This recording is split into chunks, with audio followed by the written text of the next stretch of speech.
5 AI infographics that will completely blow your mind. Now, if you were to get a hold of my phone and open up the photo app, you would see 3 categories of photos, each of which begins with the letter F. Now, the first F is photos of my family. Now, no surprises there. The second F is photos of my farm, which, if you've been following me for any length of time, then there's probably no surprises there either. But the third F on my phone represents photos of my infographics. Okay, I know I kind of stretched the F there a little bit, but you heard me right, infographics. My phone is literally filled with hundreds of them, maybe thousands. In fact, I collect infographics like my kids collect Pokemon cards. And because I haven't really shared many of my favorite infographics with subscribers of the Digital Contrarian, I thought I'd share 5 recent ones in today's episode that might just blow your mind, or at least impact the way that you see the world and help you prepare for what's coming next. So without further ado, let's dive in, beginning with our first one on the list.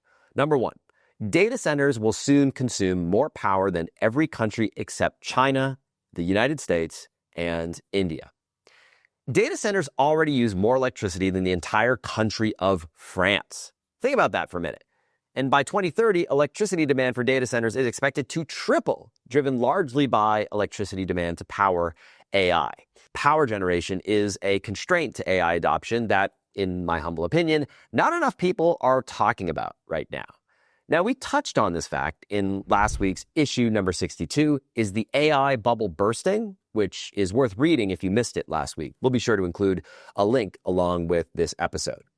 Because in a world obsessed with economic disruption related to AI, I believe data centers and power generation may be at the heart of the biggest economic opportunity in the coming years ahead.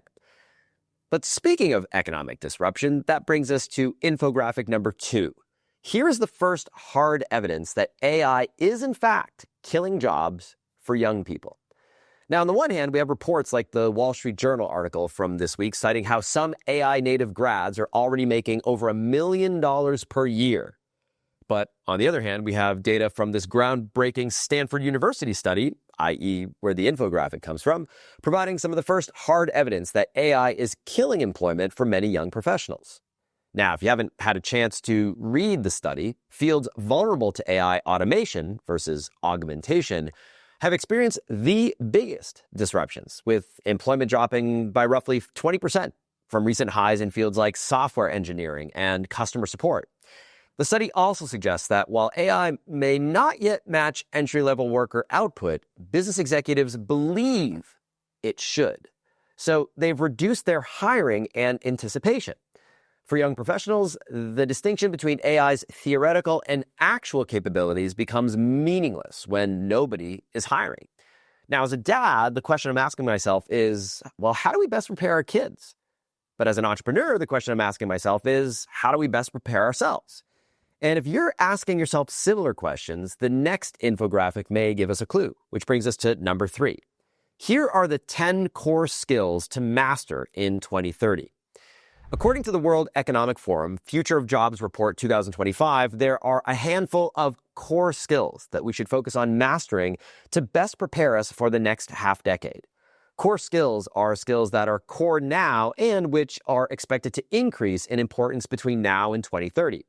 Skills like AI and big data, of course, right? Curiosity and lifelong learning. We've talked about this here. Be curious, ask questions, seek truth. And analytical and creative thinking. Digital Contrarian, anyone? And at the same time, there are several notable out-of-focus skills that we should be aware of. Now, in this report's definition, out-of-focus skills are skills that are less essential now and which are not expected to increase in importance between now and 2030. These are skills like marketing and media. This actually is not a surprise to me, by the way. Programming, which is consistent with the previous infographic we just looked at. Teaching and mentoring, which is something I think we should take with a grain of salt. And the reason is because the problem with that last item on the list is the best way to learn anything is to put yourself in a position to teach that same thing.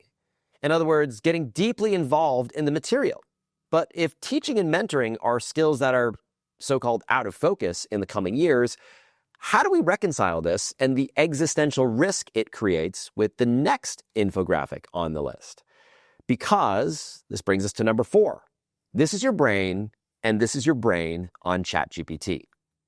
So this infographic has been circulating online in recent weeks in reference to an MIT Media Lab study recently published in the journal Nature, where you can access without a paywall if you are curious. We'll make sure to include a link to the study.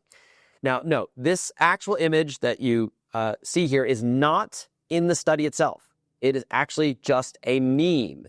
And while it's technically not an infographic per se in this case, I believe that it's still worth noting, and here's the reason why.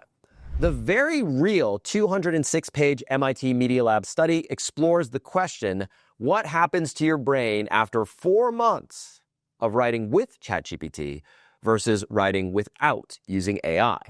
Now, here's the TLDR version of some of the most salient findings. First is around memory loss. 83% of ChatGPT users could not recall a single sentence that they had written just minutes earlier. People writing without AI remember just fine. Number 2, less brain power. 47% decrease in brain connectivity was measured among ChatGPT users.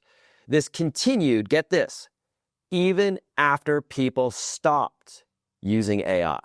And number 3, less learning. A 33% decrease in the mental circuits that lead to learning was measured in this study. So here's the deal. Everything has a side effect. Everything. And the findings above represent the price that we apparently have to pay for letting AI do most of the heavy lifting for us. And by the way, speaking of heavy lifting, I can't help but wonder, in a country like the United States, where 75% of adults are either obese or overweight, with bodies that we've let completely atrophy, what terminology will we start using for the percentage of adults who begin to let their brains atrophy as well? Human life expectancy in the United States peaked in 2014. Perhaps we'll soon be reading about how human IQ peaked in 2024. Speaking of declining human intelligence, that brings us to infographic number 5. Wait, so AI now gets 40.1% of its facts from Reddit? As soon as Google struck its deal with Reddit back in 2024, as I wrote about in the Digital Contrarian last year, we started seeing a proliferation of Reddit results not only displace first-page search engine result pages, but apparently, according to this SEMrush study, also begin flooding our AI results as well. Now, the problem with this is that there's an entire cottage industry of black hat Reddit SEO and now AIO tactics, wherein bad actors will use a combination of bots and fake accounts to upvote false information, often to support commercial and political motives. Read, marketers ruin everything. And because subreddits are managed by unpaid volunteer moderators, some of whom get involved in these schemes, there is notoriously vast amounts of misinformation on the platform.